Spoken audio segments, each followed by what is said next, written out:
Bonjour tout le monde, bienvenue sur ma chaîne. Il a beaucoup neigé hier nuit, regardez. C'est joli, n'est-ce pas? Suite à ma vidéo précédente, je vais continuer à vous lire Le Petit Prince. Aujourd'hui, c'est le chapitre 8. Donc, si vous êtes intéressé, n'hésitez pas à vous inscrire, liker et mettre des commentaires. 안녕하십니까 여러분. 오늘도 지난 영상에 이어서 어린 왕자를 읽어보도록 하겠습니다. Le Petit Prince, chapitre 8. J'ai appris bien vite à mieux connaître cette fleur. Il y avait toujours eu sur la planète du Petit Prince des fleurs très simples, ornées d'un seul rang de pétales et qui ne tenaient point de place et qui ne dérangeaient personne. Et j'apparaissais un matin dans l'herbe, et s'éteint le soir. Mais celle-là avait jamais un jour d'une graine à porter, d'où on ne sait pas où, et le Petit Prince avait surveillé de très près ces brindilles qui ne ressemblaient pas aux autres brindilles. Ça pouvait être un nouveau genre de baobab, mais l'arbuste cessa vite de croître et commença de préparer une fleur. Le Petit Prince, qui assistait à l'installation d'un bouton énorme, sentait bien qu'il en sortirait une apparition miraculeuse, mais la fleur n'en finissait pas de se préparer à être belle, à l'abri de sa chambre verte. Elle choisissait avec soin de ses couleurs. Elle s'habillait lentement, elle ajustait un à un ses pétales. Elle ne voulait pas sortir tout fripée comme les coquelicots. Elle voulait apparaître que dans le plein rayonnement de sa beauté. Et oui, elle était très coquette. Sa toilette mystérieuse avait donc duré des jours et des jours.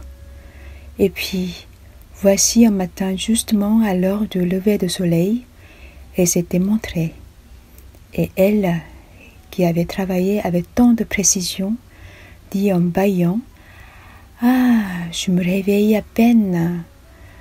Je vous demande pardon, je suis encore toute décoiffée. » Le Petit Prince, alors qu'il peut contenir son admiration: « Que vous êtes belle, n'est-ce pas? » répondit doucement la fleur.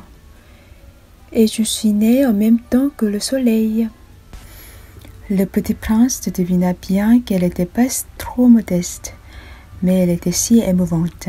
« C'est l'heure, je crois, du petit déjeuner, » avait-elle bientôt ajouté.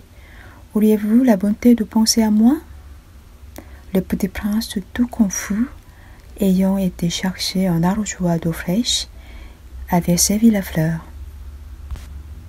Ainsi l'avait-elle bien vite tourmentée par sa vanité un peu ombrageuse.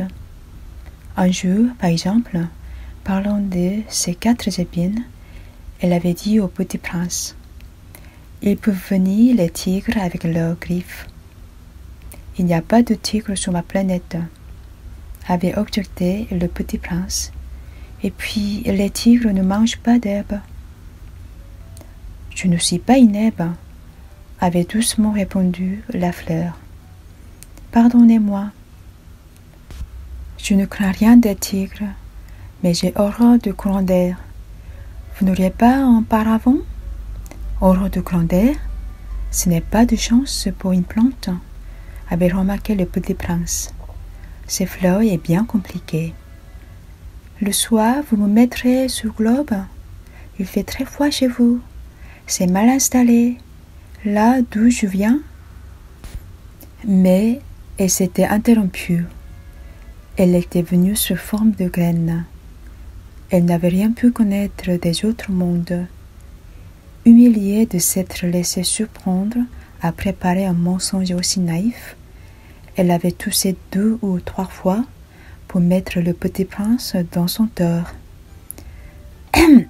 « Ce paravent, j'allais le chercher, mais vous me parliez. » Alors, elle avait forcé sa toux pour lui infliger quand même des remords. Ainsi, le Petit Prince, malgré la bonne volonté de son amour, avait vite douté d'elle. Il avait pris au sérieux des mots sans importance et était devenu très malheureux.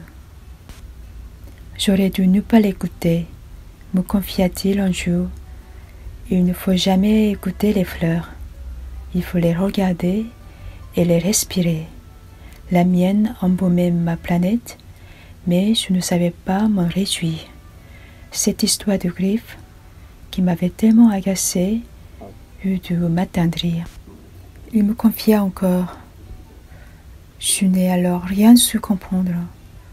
J'aurais dû la juger sur les actes et non sur les mots.